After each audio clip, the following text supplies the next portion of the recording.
All right, so we're coming down. In this video, we are going to be looking at. In this video, we want to look on the people of the world as well as their ultimate goal when it comes down to the culture. So the last video we looked on the mindset. Now we want to understand the people as well as to see the goal of the culture itself, and maybe touch on a little bit of the blending of cultures, how cultures can be blended.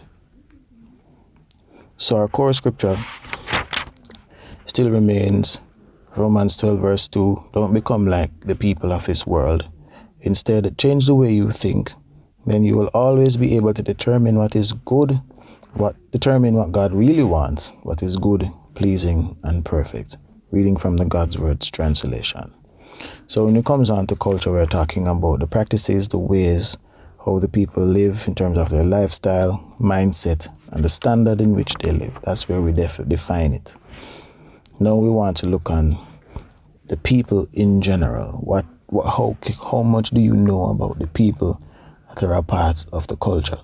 Paul says that first thing that you need to, there are 4 things that you need to realize about. There are 4 things that you need to realize or know about the people in the culture that you're a part of. First thing is that the people within the culture, they are blinded by the God of this world.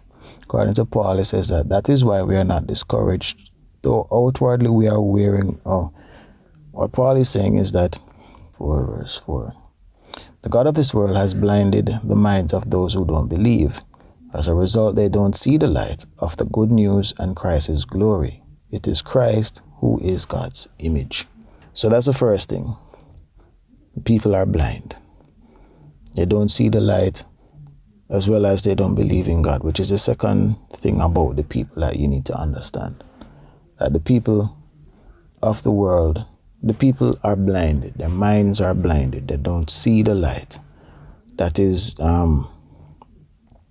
being shown by Jesus Christ, which is what we are called to do when we go into these spaces, which is to shine the light, to be salt, to be different, a beacon of hope, pointing people towards Christ. So the thing is that their minds are blinded by the devil, which is that because they're more focused on gratifying themselves, to being greedy and living an extravagant lifestyle, they don't see the destruction of what these things bring on them. And they don't see the impact that it has on other people connected to the space. So no, it magnifies that type of an idea in the space itself. And the reason is that they don't believe in God. So when you see these type of lifestyle and practices that are ungodly, the culture is ungodly. So that is what it is being communicated. So what you're noticing now, you're noticing and you're discerning that you're a part of an ungodly culture. And this can be anywhere. As long as it's outside of what the scripture says, you notice that it's ungodly. So now the culture itself is blinded by the devil himself. So he is the one blinding the people because of what they're doing, cause them to be blind to what they're seeing, what they're doing, how they're living. It's also an indication that these people don't believe in God. So the result of their practices is an indication that these persons don't believe in God. So that is also explaining what you're seeing, what you're noticing, and I'm hoping that you've been observing and making notes about the culture as you go through this series and answering these questions, is that you realize that the culture don't believe in God. So that's the second thing. The third thing that we need to look on and understand about cultures is that they form inappropriate relationships. And it is very important in terms of what you need to understand about cultures is the relationships that are formed within this space.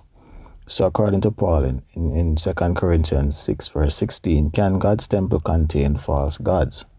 Clearly we are God's temple of the living God. As God said, I live and walk among them. I will be their God and they will be my people. So the second thing is that they form inappropriate relationships which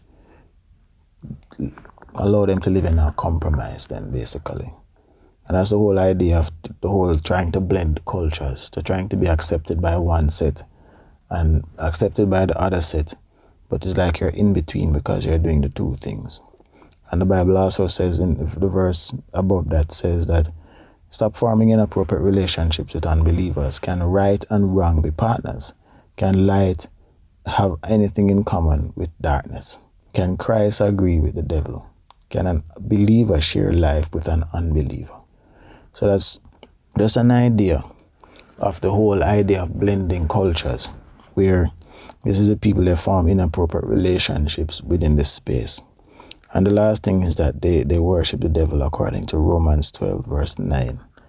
So based on their practices, you can clearly identify and see that these persons, they worship the devil. They're doing things that are ungodly, that God doesn't approve of, which is clearly an idea that they're promoting within this space. Now, it brings us now to the idea of understanding what is the goal of these things in the culture and the people that work in the culture, and also the culture in general, which is trying to force itself on you, is, according to Revelation 13 verse 8, is to worship idols. So now what it's promoting is idol worship within the space, so to force you to focus on something else other than God, and to replace God in your mind with a different image of who they think God is, or what should be their focus on what they should worship, whether it be an extravagant lifestyle, whether it be the love of money, or even physical gratification of their self, to be selfish, to want to think about themselves other than other people. The second thing that the culture, or the goal of the culture, is to deceive you. What it's trying to do is to deceive you through what it does, its offerings, its practices, what sometimes it's just the very words that they use, the way in which they explain things, just to deceive you. It says that everyone living on earth will worship it, everyone whose name is not written in the book of life that belongs to the Lamb who was slaughtered before the creation of the world. So that's the whole entire goal of the whole thing, is to deceive you as a person. The last thing, according to Paul, is to block you from seeing the light.